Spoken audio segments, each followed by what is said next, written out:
കരിമ്പാലത്തിൻ്റെ അപ്പുറം രണ്ടാം ഭാഗം പഴയ വീട്. രവി പതുക്കെ നടന്നു. പാലം കടന്നപ്പോൾ തൊട്ട് അവന്റെ പിറകെ ആരോ ഉള്ളതായി അവന് തോന്നി. അവനും കൂട്ടുകാരും വന്നിരിക്കാറുള്ള പാലമാണ് കരിമ്പാലം. അന്നൊന്നും നാട്ടിൽ പ്രശ്നങ്ങളില്ല.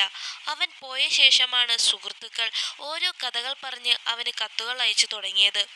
നേരിട്ട് അനുഭവിച്ചാലേ എല്ലാം യാഥാർത്ഥ്യമാവൂ എന്നൊരു നിഗമനക്കാരനാണ് രവി. അവൻ പെട്ടെന്ന് തിരിഞ്ഞു.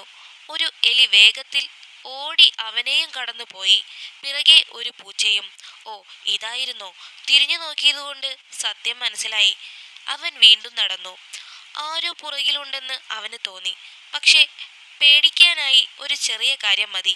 അവൻ അതൊന്നും വകവെച്ചില്ല. വീണ്ടും നടന്നു. രവി വീട്ടിലെത്തി.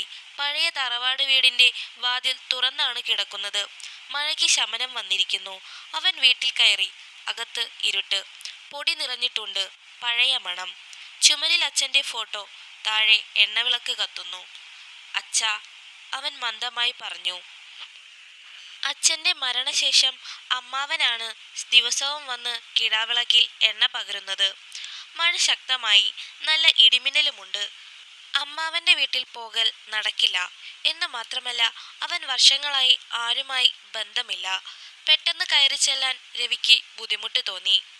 തൻ്റെ മുകളിലെ റൂം വർഷങ്ങൾക്ക് ശേഷം കാണാൻ അവന് കൊതി തോന്നി. അവൻ ഏണിപ്പടികൾ കയറി മുകളിലേക്ക് നീങ്ങി. മുകളിൽ നിന്നും കാൽച്ചുവടിൻ്റെ ശബ്ദം. രവി ഒരു നിമിഷം നിന്നു. ശ്വാസം പോലും അടക്കി ശ്രദ്ധിച്ചു. ആരാ അവിടെ? ശബ്ദം നിലച്ചു. കുറച്ചു സമയം നിശബ്ദം. പിന്നെ ഒരു സ്ത്രീയുടെ ചിരി, മൃദുവായി ദൂരത്തു നിന്ന്. ഹ ഹ ഹ ഹ. രവി പിന്നോട്ടൊന്ന് തിരിഞ്ഞു. അവനിൽ ഓർമ്മകൾ വന്നു. മുകളിലെ ആ പഴയ മുറി. തൻ്റെ ചെറുപ്പത്തിൽ ഒരു പെൺകുട്ടി അവിടെ തൂങ്ങി മരിച്ചിരുന്നു. ഗീതു, തൻ്റെ വലിയച്ഛൻ്റെ മകൾ. ചേച്ചിയുടെ മരണം ആത്മഹത്യയല്ലെന്ന് ഗ്രാമത്തിൽ പലരും പറഞ്ഞിരുന്നു. ഇനി ചേച്ചിയാണോ? അവൻ വീണ്ടും പടികൾ കയറാൻ തുടങ്ങിയപ്പോൾ ഒരു ശബ്ദം കേട്ടു. അവൾ നിന്നെ കാത്തിരുന്നിരുന്നു രവി. രവി പെട്ടെന്ന് ശബ്ദം കേട്ടിടത്തേക്ക് നോക്കി. വാതിലിനരികിൽ നനഞ്ഞ മുടിയുമായി വെളുത്ത സാരിയിൽ കണ്ണുകളില്ലാത്ത ഒരു സ്ത്രീരൂപം. തുടരും.